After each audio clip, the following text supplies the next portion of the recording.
Greetings!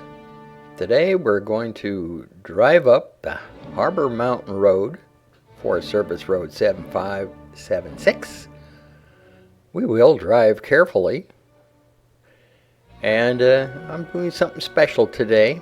I have taken my 360-degree camera and I have attached it to the antenna of my 2000 Ford Explorer. That's right, I still have an antenna on that thing. So we're going to attach that camera and drive up the road, and I'm going to give you 360 views of the road driving up Harbor Mountain. And then we'll take a short hike to the first ridge, and I'll give you some 360 views from there. When the road says it's not suited for trailer or RV, it means it. The road is narrow. You need turnouts. It's difficult for cars to pass each other. Also, the last 3 times I've been up here, I have found broken mufflers in the middle of the road. And they're usually from very small cars, small foreign cars that have low clearance. So I suggest not taking any vehicle up here that has low clearance. The narrow road up Harbor Mountain is about 4.5 miles long. So let's get at it. Let's go see what this place looks like. The Harbor Mountain Road was built right around World War II because they put there's a big military base here during World War II, and so they put a radar installation up here at about the 2,000 foot level. Harbor Mountain itself is, I believe, around 3,225 feet tall. We're going to drive to one of its ridges, which is, like I said, about 2,000 feet high above salt water, and that's where they put the radar installation. As you can see, the road is narrow. It's been a while since it's been graded, so there's quite a few chuck holes. Got to watch for them. Right here on the left is where the Sitka Cross Trail takes off to Stargavin. You can park there and take the trail. Nice trail, I've taken it once. Used to hunt back in there years ago. Well, here's a good shot of my 2000 Ford Explorer. As you can tell, the way the Explorer's bouncing around, that the road is a little bit rough in places. And like I said, some chuck holes you really got to watch out for. I saw speed limit signs that said 20 miles an hour, but there's no way I'd drive 20 miles an hour on this road. I was doing about 12 or 13 here. A lot of big hairpins coming up. And the road starts to climb very rapidly. Here's one of the hairpins here. First one, I guess. We're going to go through 3 gates. Oh, here's gate number 1. Now we're driving in the opposite direction. As we climb our way up through the hemlock forests here, there are many hairpins in this road. And you want to go slow around the corners because there are people that come down pretty fast sometimes. You don't want to meet any of them on a corner. Another example of the road. Look at the way my truck's bouncing around. I suggest that you drive with your lights on and keep your eye out for oncoming traffic because there's not room for both of you. So you need to find a turnout, sit, and wait, like I'm doing here. Wow, this guy's really moving. But eventually we get up into above the hemlock and spruce forest. There's a few cedar trees and stuff back up here. We get through the salmonberry, but in this area we're starting to run into some blueberry and red huckleberry bushes. Years ago, Peggy and I used to, here's gate number 2, but we used to come up here and pull off in different places and pick blueberries and huckleberries. Here's one of the rare straight stretches in the road. But it's not long before we come up to another hairpin curve coming up. Here we go. Some of the curves, like this one here, there's some really big chuck holes in here on the right. You have to really slow down to go through them. I'm bouncing pretty good. And I believe we're coming up to gate number 3 up here. The gates are closed based on the snow conditions. So they try to keep the road open as much as they can, but eventually they have to close it in the middle of the winter. But a lot of people come up here and cross-country ski, and I think they can bring snow machines up here too. Snowshoeing and so forth. Some people use this access road to pull off and hike into different areas and do some deer hunting or something. There's some more traffic coming. You have to pull over and let it go by. It's usually the person who's closest to the pull out is the one that stops and pulls out. At around 1,000 feet elevation, it starts to open up a little bit. You start to get views of Sitka Sound and Mount Edgecumbe. You can, even from here, you can look all over Sitka Sound, Kruzof. Another big hairpin turn here. It isn't long before, I think it's after this turn, it starts to open up a little bit. Here we go. We're starting to enter the sub-alpine area. There's some muskeg up here, but not a whole lot. Mountain meadows. In May, June, and into July, there's a lot of wildflowers up here.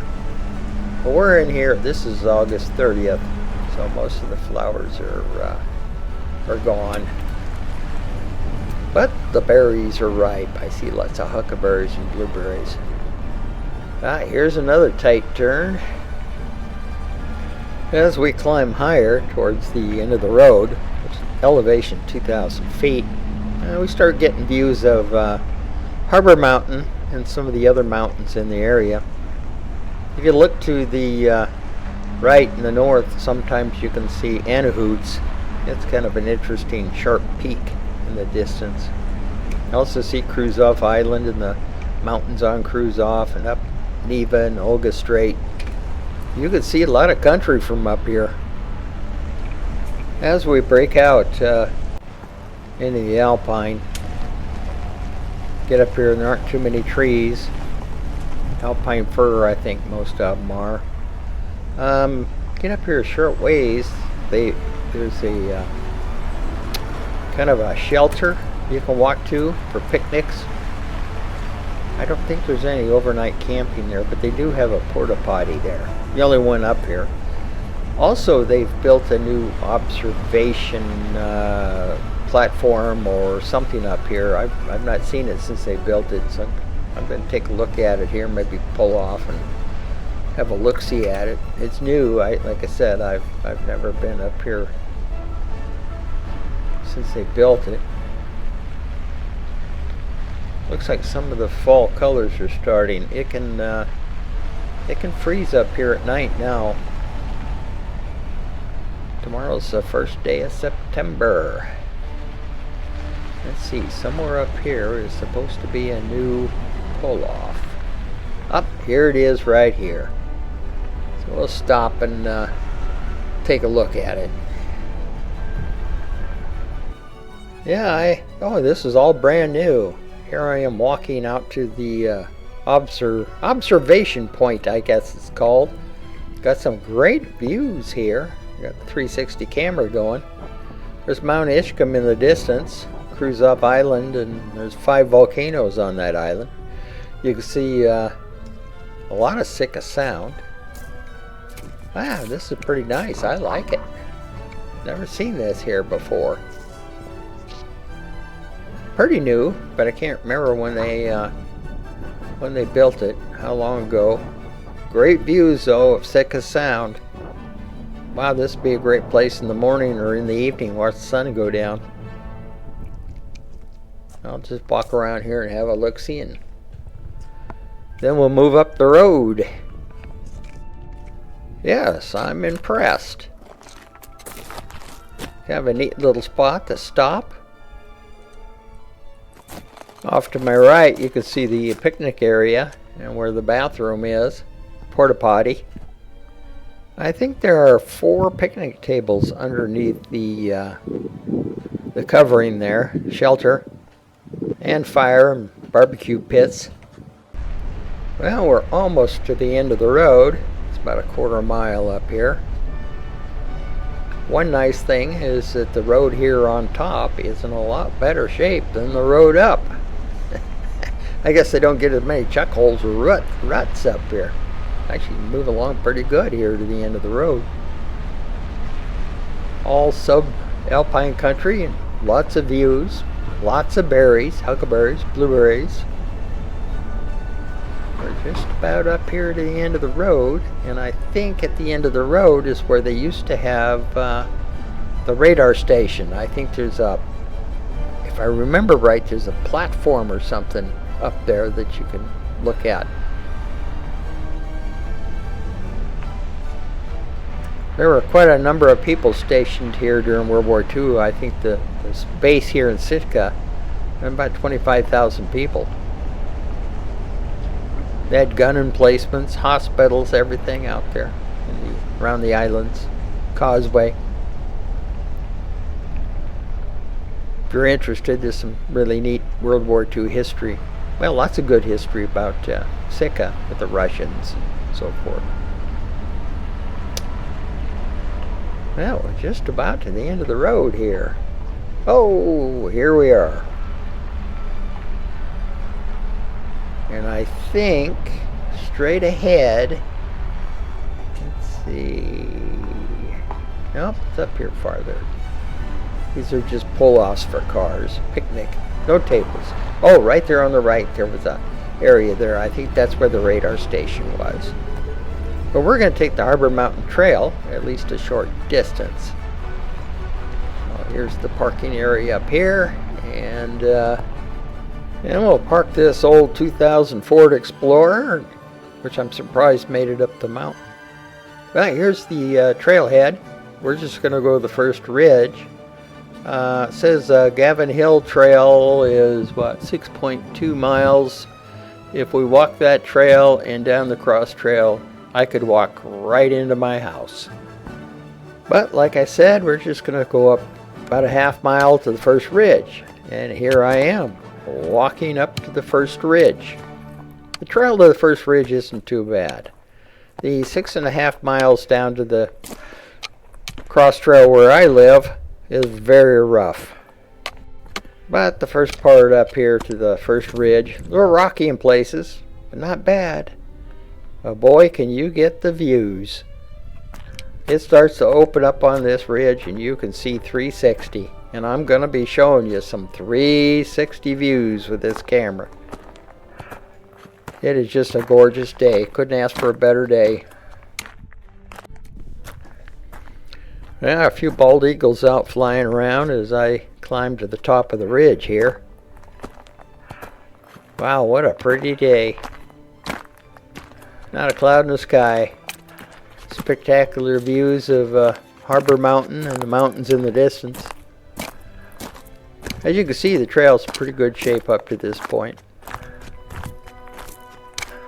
Years ago, I used to run into ptarmigan up here. I don't know if there still are any or not. I haven't heard. I like these flat gravel trails up here. I can't raise my feet anymore very far, so with these flat trails like this, I can kind of scoot along. I haven't got too many more years of walking left. That's why I decided to make this trip, make this video, so I can watch it later. Here I set the camera up with gets 360 views. We're gonna see the view in every direction now, towards Sitka Sound, and there was Harbor Mountain. Here's a little spur of Harbor Mountain off to the left. Over here farther to the left, you can look down at the city of Sitka down below us. Lots of spectacular country here to view. Easy walking on the top of the ridge here. Harbor Mountain there in the distance used to have Peregrine Falcons, but I haven't heard whether they're still there or not. Here's the view towards Bear Mountain in the distance. They got Mount Arrowhead and right there. Oh, look at me going right past. Yeah, having a good time, aren't we? Anyway, I live over there below Mount Arrowhead. Lots to see up here. If you bring binoculars or spotting scope, you can spot deer in the meadows. I tried looking for mountain goat with my camera, but I didn't see any. And I walked around up here on the meadow, looked over the side, and looked around a few other places. The ravine off to my left there, down the hole, there was if you know where to look, you can find the remains of a plane crash. I think it crashed back in the 70s, late 70s. Anyway, if you know where to look, you can still find pieces of the aircraft and even some personal things like fishing gear and stuff like that. It's kind of spooky to walk around it, but it's down there in that ravine. It's down there about 1,000 feet, I think. It's a long ways down there. If I remember right, 3 people were killed. In the wintertime, a lot of snow falls on Harbor Mountain, on these mountains. That's why all the trees are all bent out of shape. Also the direction of the wind and other things. These things are probably going to be covered with 20, 30 feet of snow in the wintertime. It's fun to look at them, all the different ways they grow and twist themselves, survive in this extreme environment. From the ridge here, you can look down at Sitka, the harbors, more islands and bays in the distance. Get some great views from up here. If you're climbing up to the ridge up here, you want to bring something to drink. There are no real good sources of water, except maybe old muskeg pools that have maybe early in the year, but now, of course, those pools are dry. That's Harbor Mountain there in the background. Like I said, there used to be a family of Peregrine Falcons up there. Like again, I have no idea if they're still there. A lot of people will hike up to the mountain, cut across the face there on the left, and go out to the ridge and deer hunt. A lot of deer in the area, especially in the summertime. Great place to sit down and have a drink. The views to the north are somewhat blocked by Harbor Mountain, but here you get the corner here and just see the very top of Anahoots, the tall pointed mountain. Pretty impressive in the winter when it's fully covered with snow. I like my t-shirt. From the Harbor Mountain Ridge, you can get some great views up the inside passage to Neva and Olga Strait. Sometimes you can see the ferry coming down the strait. At the very bottom of the video here, you can see the Alaska Ferry Terminal and fishing boats out there fishing for salmon. I put telephoto lens on my camera and tried to spot some mountain goat, but I didn't see any. That's a long ways away. I spotted a group of bald eagles soaring above Harbor Mountain. They're enjoying the thermals on a warm day here in Sitka, Alaska. Gee, it must be almost 70 degrees. That got views in every direction. I'm surprised how many people have live and have lived in Sitka, Alaska and have never been up here. I find that just amazing. Here's the view over to Kruzof Island. Some people call these deer hearts or deer cabbage. But in the fall, when they start to change color and they start to rot a little bit, these things can become very slippery and very dangerous. You want to be extra careful walking on this when it starts to rot and decay. It gets very, very slippery. You don't want to be on a steep slope. Some more views over towards Bear Mountain. Down below there is clear over past that ridge is Indian River. Yep, a day like today, you just hate to leave the high country. Just don't want to go home. I want to stay up here, even though I know the weather will eventually change. Wow, is that impressive or not? Not the scenery, I mean me. Nah, just kidding. Just get my final looks here from the top of the ridge. Give you about a 180-degree view. Pretty cool. But I gotta work my way back. Not happy about that. Wind is starting to kick up. And like I say, it can start freezing up here at any time at night. Wow, what a trip, huh? It'd be pretty nice to sit up here in the evening, clear into the dark, and watch the sun drop behind Mount Edgecumbe. There in the distance. Yeah, here's some more sights here of the Inside Passage, Olga and Diva Straits, up towards Salisbury Sound, the mountain peaks at the north end of Kruzof Island. Well, here's a really good looking rest spot. Sit on that rock right there. Look at those weird trees. I need to sit down and rub my legs and try to keep them going. Muscles are starting to tense up. I'm about done for the day.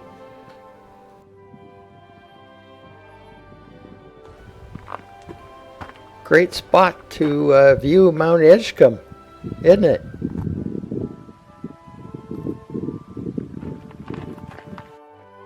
I was getting pretty tired, so I thought I'd better stop for a little while and fuel up. Took some dried fruit and nuts with me. I needed something really quick to give me the energy to get back down the hill. My legs are really starting to hurt, and so is the rest of my body. Remember, bring water with you. There's no real good source of water up there. Brought squirrel food, but I didn't see any squirrels. Didn't see any ptarmigan either. I don't even know if they're still here. Wow, what a wonderful day. I think I'll just stay here. I never get tired of the views from anywhere in Sitka. It's always something for me to look at. Cap forming on Mount Edgecumbe. Weather change coming. Hasn't rained now in almost 2 weeks or more. It's really getting dry around here. We're not expecting any rain for another week. Creeks are drying up and the salmon are dying or having a hard time. Now, do I recommend this trail? Yes. The drive up's a little rough. I hope the old pickup truck or SUV will make it back down to the house. During May and June and July, there's a lot of wildflowers, but it's August 30th, I guess, or 29th. And most of the flowers are gone now. And we can get a frost up here. And even an early snow this time of year. So dress accordingly, bring your bear spray. Anyway, a lot of people on the trail. On a nice day like today, you have don't have to worry about bears. Anyway, I appreciate watching this video. I know it's a long one, but good hike. Catch you later.